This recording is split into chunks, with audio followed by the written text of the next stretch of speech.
last night when I was reading my messages on the computer, I accidentally seen one from Pastor Brooks. It said, Elizabeth, his gospel reading is not a book of the Gospels. I lay awake all night thinking, okay, how am I going to change that? So I'm going to read what we put in the book, out of the book of Philippians, but then I'm going to switch over to the Gospel of John. From Philippians chapter 3, verses 12 and 14. Not that I have already obtained this or have already reached the goal. I press on to make my own. The Christ Jesus has made his own. Beloved, do I not consider that I have made it my own? But this one thing I do, forgetting what lies behind and straining forward to what lies ahead. I press on towards the goal for the prize of the heavenly call of God in Christ Jesus. And then I'm going to read from the Gospel of John, chapter 21, starting at verse 15. And this is a Bible that was given to me from Pansy Mitchell, for those who happen to remember Pansy.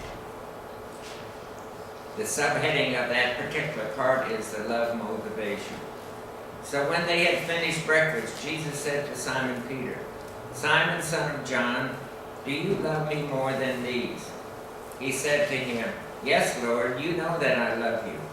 He said to him, Tend my lambs. He said to him again a second time, Simon, son of John, do you love me?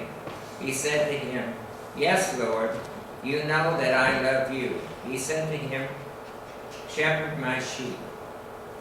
He said to him the third time, Simon, son of John, do you love me? Peter was grieved because he said to him the third time, Do you love me? And he said to him, Lord, you know all these things. You know that I love you. Jesus said to him, Tend my sheep.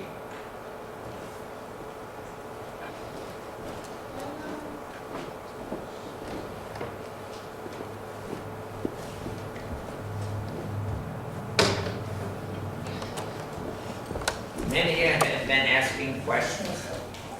What's with the wheelbarrow? If you've been looking up, what's with the tightrope going across?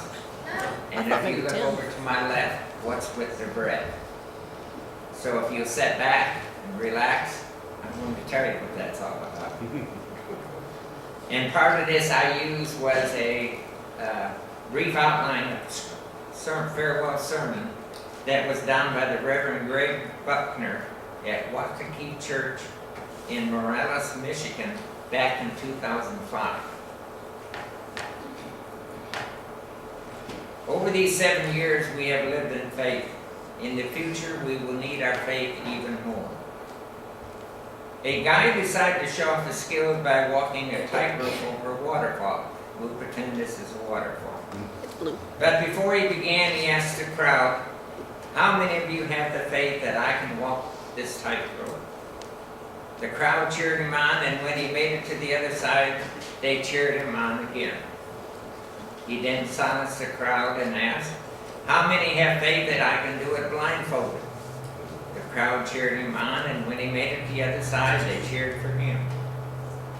Then he silenced the crowd, looked towards some construction equipment, where there just happened to be a wheelbarrow.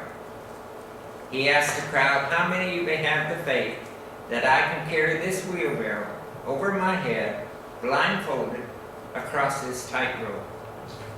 The crowd cheered him on, and when he made it to the other side, they cheered him again. Then he silenced the crowd and said, I want to thank you for the enormous amount of faith you have shown me, but I'm not finished yet.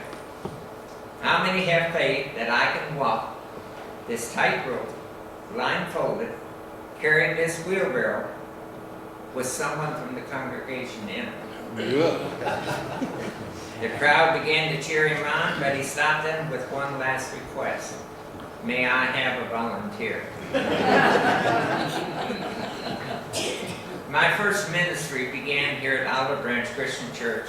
Began as the organist on February 14, 2007. Then as time progressed, I conducted my first chapel service when the church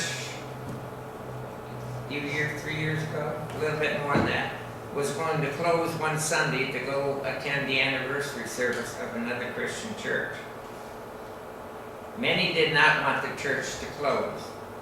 What happens if somebody walks to the door and the door is locked? So I volunteered to conduct a chapel service on January 7, 2008.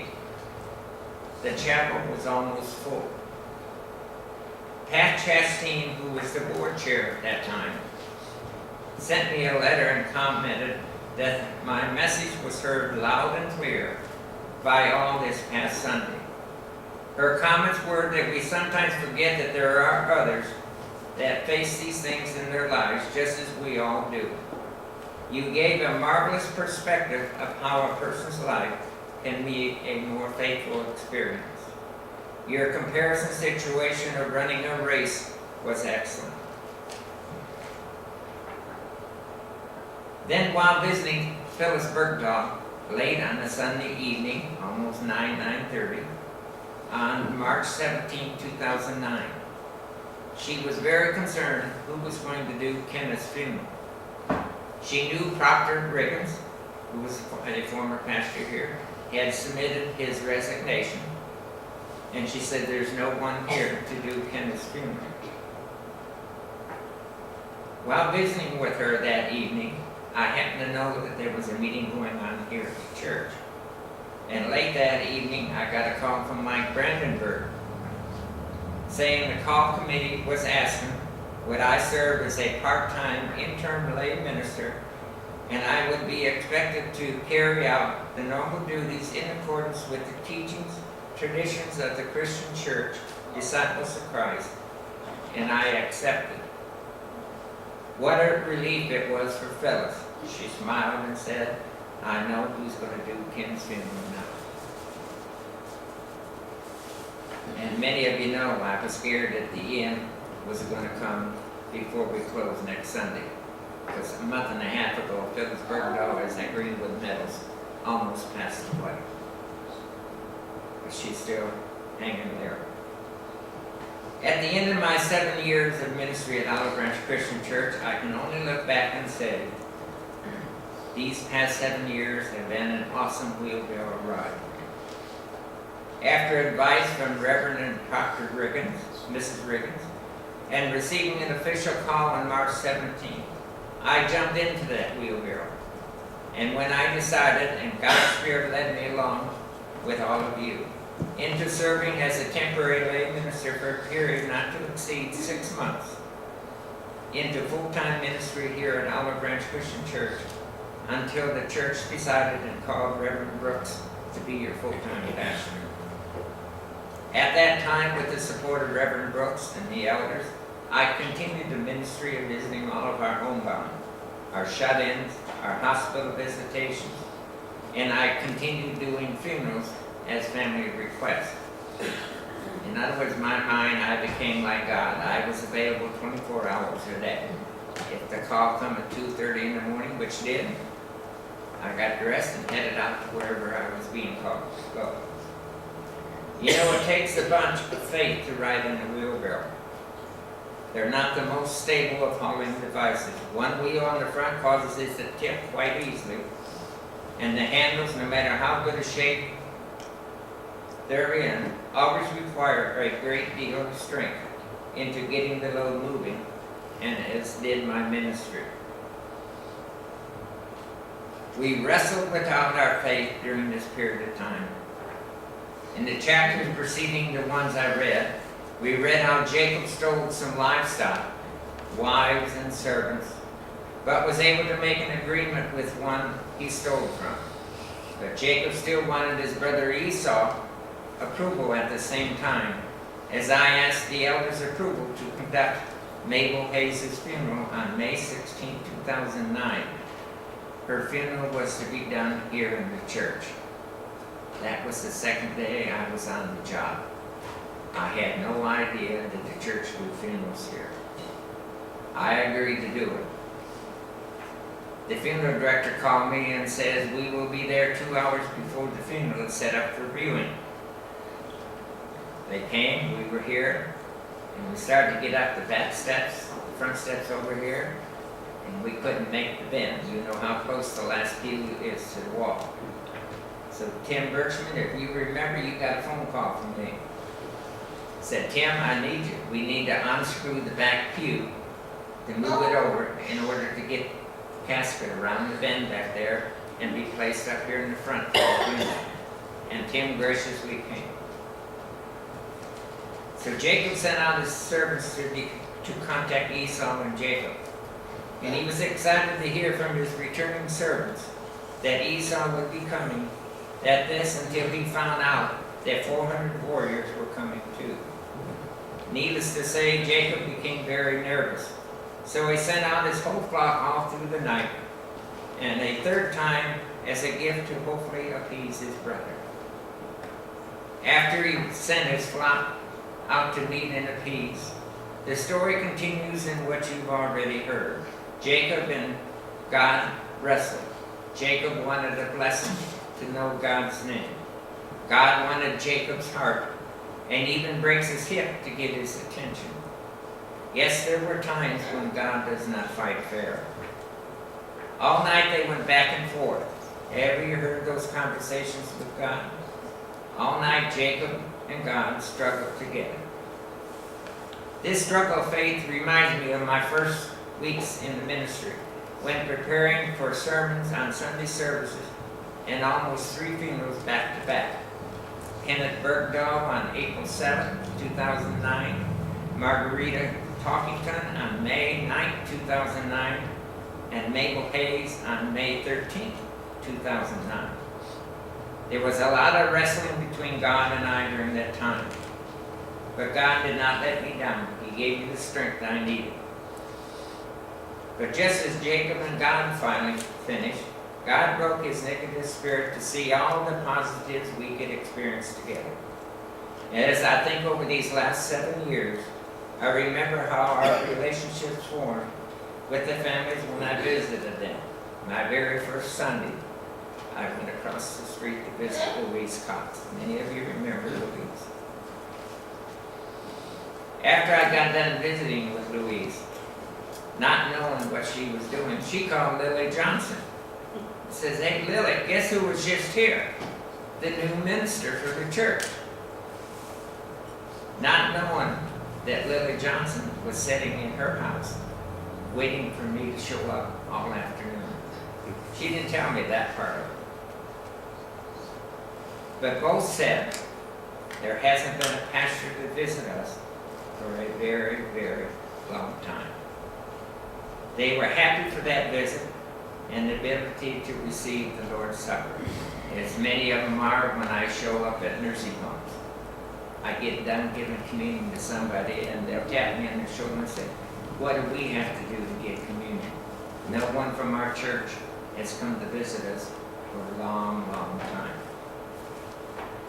As some of you remember, you helped out in the caring of my 2 grandchildren. At that time, Eliza was 3.5 months. I never seen so many ladies fight over who was going to get to hold the baby during the service. Many. And each one rotated. We said, everybody's got to have a turn. When I went out and did visiting, the baby went right along with me. If I didn't show up with the baby visiting, they're saying, you didn't leave him in the car, did you? I'm not that kind of person. In Genesis 32, and God said, your name shall be no longer called Jacob, but Israel, for you have struggled with God and with men, and have prevailed. The same for me, the people when I began visiting to be called their pastor made me feel great. No one had ever called me a pastor before. Because I was the only one that come to visit them, and my role as a lay minister and serve in communion. Along with your help, we have prevailed through these last 7 years. Just as Esau ran up to Jacob and gave him a big hug, letting Jacob know that he cared more about their relationship than his stuff, this church and the community welcomed me into their midst. For that I am very grateful. At Olive Branch, I have learned that struggle, uneasiness, and sometimes pain can strengthen one's faith, as it has been here at Olive Branch for me and my family. There have been many of you who have guided me along the way. Thankfully, we don't have to wrestle all the way through it. We've been blessed to have those who have gone on before us, and I truly miss each and every one of them. I can't think of anyone in my ministry role who has given more love, comfort, and love to all of our shut-ins and visitors that have come in through the walls of Olive Branch. During my time here at Olive Branch, my records show that I have conducted 37 funerals, members and non-members. I have did 5 baptisms and 4 weddings. Some of them hit closer to home than others, and many of you have witnessed me that. While most of the service I performed touched me in some way, there were those others, the people I knew. There were funerals when my voice would crack and my eyes would water. And any time that I had a funeral over at Herman's on Madison Avenue, the funeral director was always said, if I don't make it, the script is there in the book, pick up where I leave off. And 2 of them were willing to do that. These people made a lot of difference to me. Their faith and their circumstances led to a greater level of faith. And there are still many other saints still living. To name one would be to miss 2. So let me just say there are many in this congregation and community that have shown their love, their faith, their hope in a way that treated my family, their church members, and their neighbors. As was read, since we are surrounded by a great cloud of witnesses, let us lay aside every weight and sin which so easily ensnares us, and let us run with endurance the race that is set before us, looking to Jesus, the author and finisher of our faith. In my time here at Olive Branch, I have learned that faith often comes when we witness the faith of others. But wrestling with God and seeing faith in others is nothing compared to experiencing God's grace through faith. The greatest moments I will take from Olive Branch Christian Church will be those times when I have been able to be the conduit for the Holy Spirit. When the Spirit has convicted folks and they come to faith, when I just happened to be there for Rosie's brother-in-law, Robert Weekly. Many of you know he was not a Christian. The morning or afternoon that he was dying, I walked into his room. He had his hands up like this, and his lips were going. And I actually think he was telling God, I believe, and I want to come home to you. If you think you lead people to Christ, you're sadly mistaken. It's a spirit thing. When a child of the 4th and 5th and 6th generations family was baptized here on Easter Sunday, and in the past, or when an adult comes forward, or when I had the privilege to invite you to Christ's grace-filled communion table, there was those faithful building experiences to me. I remember my first Easter service here at Olive Branch, where I caught much heck, but I moved the baptism to the beginning of the service. The reason I did that was so that the children could gather around before going to Sunday school and listen to the words of receiving a baby in the church. And it just so happens that same baby from that year I baptized Easter Sunday morning. It was amazing. Family after family came forward and took communion together. There used to be 3 services every Sunday, standing room only. We got a lot of vacancies here today, don't we? 3 services. I would love to see how they got that many cars in the parking lot out here. Or on the sidewalk, or some say they walk through church. The parents taught the children. Families prayed together at the altar or in the pew where they were sitting. It was an amazing, grace-filled moment to hear the stories, as it was for the pastors who were serving at that time. And it's been the same way in the community. I have seen God's grace in the EMTs, or our firefighters, or our policemen, making sacrifice for their lives and property. I have seen God's grace when the post office crew had to teach me how to mail things to members of both of the churches I serve, and how to save postage. I was paying postage big time. I've seen God's grace when people, instead of choosing to fight with one another, just determine it's better to put up with one another, to be there even in the midst of differences. When we do it for Christ's sake, that's grace through faith. Amen. Paul told the church of Ephesus, "For by grace you have been saved through faith, and that not of yourselves. It is the gift of God, not of works, lest anyone should boast." In my time here at Olive Branch, through God's grace, I have been able to see that faith in part of all that we do. We have experienced faith in light, hope, and love. But wrestling, witnessing, and the grace-filled experiencing of our faith cannot be accomplished if we're going to operate under faith alone. I could have not done all the things for Olive Branch Christian Church without the support of Reverend Brooks, Reverend Orange, the student ministers we have, and all the elders and members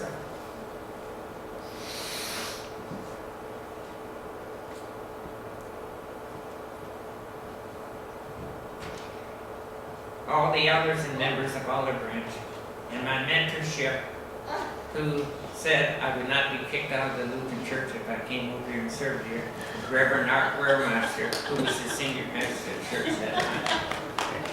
He said he couldn't come and do it because he was ordained. But he said there's nothing in the book that says you can't go do it if you want to do it. But you're still a member of the Lutheran Church. As I'm out visiting our shut-ins, hospital, nursing homes, I found it interesting to read to them from 1 Corinthians chapter 13, where Paul talks about love. He writes these words, "And now faith, hope, love, these three, but the greatest of these is love." Often we put emphasis on love, but the first part of the last verse tells us that it also takes faith and hope. Where faith fails, hope and love are still present. Where love fails, there is faith and hope. Where faith fails, there is love and faith. Do you see it? To have the fullest sense of Christian living, it takes all three. Hope draws your attention to God's promises for the future as you look for a new church home to worship. Love, the greatest of these three, draws our attention to the relationship that Christ wants to have with us and to have with others. Faith allows us to hope and to love, so that even though we can't see the evidence, we know it to be true. In my time here at Olive Branch, in one of the first 2 Sundays of services, I did a 2-part sermon on what do you expect from your pastor. My purpose was to get you thinking, what do you want from your new pastor that you call me? In the first sermon, I promised to feed you in every way I can. And at the end of the second service, I furnished the ham, and all of you brought a dish to pass, and we had a family church kitchen. I used to carry this matter through until you decided what you were going to do. So today I gave you the scripture for you to survive on, and I'm giving each one of you a homemade biscuit to carry you through nourishment until you find a new church home. George, how many do we have? 69. There is enough for everybody to take 2. And there's leftovers. Anybody leftovers, whoever gets there first.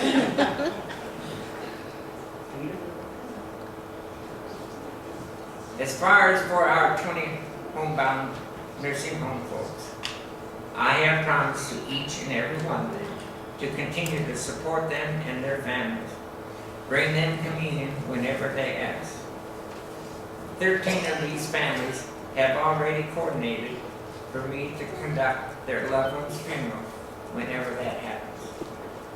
And they have told their loved ones, you better have Ellwin or we will haunt you. There are some others who have coordinated with former pastors to conduct their services. But every one of our homebound are going to be taken care of. None of them want to go home to their Lord without their last church being called Olive Branch Christian Church. I have agreed to fulfill their wishes for them. In order to do this and remain tied with the Christian church, after last Sunday, Reverend Hurt,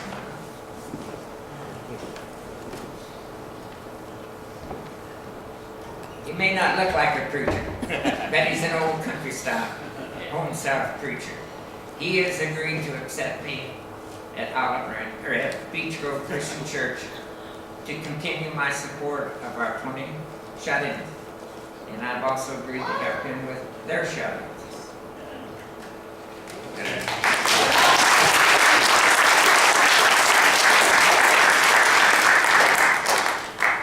I hadn't really prepared anything ahead of time, but knowing that you wanted to do this, I'd like to take a pastor's privilege here of about 2 minutes, if I may. Eric and Misty, could I impose on you to come up here for just a moment? These are two members of our congregation who you've been seeing a few representatives of our congregation coming in, showing you their physical presence and bodily embodiment of love from the First Christian Church in Beach Grove. I'm going to invite them to come up here, into that most holy of holies, that sacred space, and I'm going to ask Pastor Parks to come back in the center here, and we are going to put a hand on his shoulder and welcome him and all of you to continue your ministry. We received this dedicated servant and his continuing of ministry to those who are shut in as a beautiful gift. He is indeed carrying them on faith along this tightrope. Gracious God, we give you thanks for this, one of your lay ministers who is dedicated to tending your sheep. He was asked, if you love me, and he said yes, and he will feed your sheep. And for that we give you our thanks. We dedicate each of ourselves to commending and continuing your work in this world in a very physical and visible way. Give you thanks, O God, for this and for all these children of yours, and we welcome each and every one. In Jesus' name. Amen.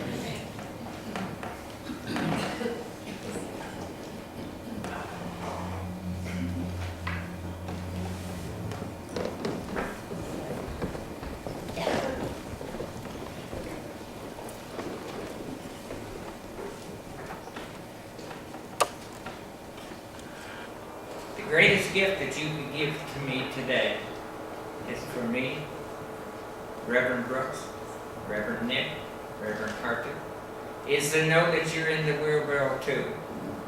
Needless to say, it is a very big wheelbarrow.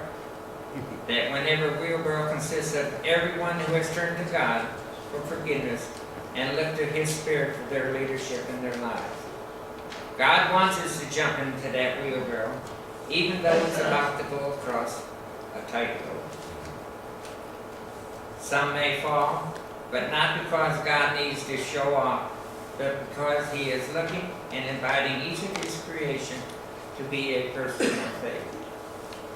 And there's always room for one more. All you need to do is ask for forgiveness, search out for God's leadership in your life, and then your faith journey will begin. Amen. Let us pray.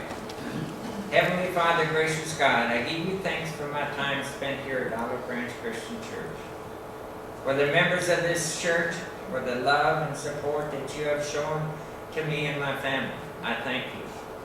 For the community, friends made at Firehouse, relationships built around your word, shared in a newspaper, for the opportunities to share talents, I thank you. I am grateful for the times when my leadership has been accepted. And I ask for forgiveness from those times when I've made mistakes, just now as I forgive others. As Olive Branch Christian Church family, we pray and trust that our journey of faith to this very moment, our time together and our parting, our plan, part of your plan, as we always pray for your will to be done. For cherished memories, for new directions, we are thankful. Bless this congregation and its ministry for these past 145 years. Bless this community and those who serve within it. And may we turn bless you with the hope, love, and faith that has brought us and our ancestors here, and that will lead us forward to a new church home we find. In the name of your Father, Son, and Holy Spirit, this is my prayer. Amen. Amen.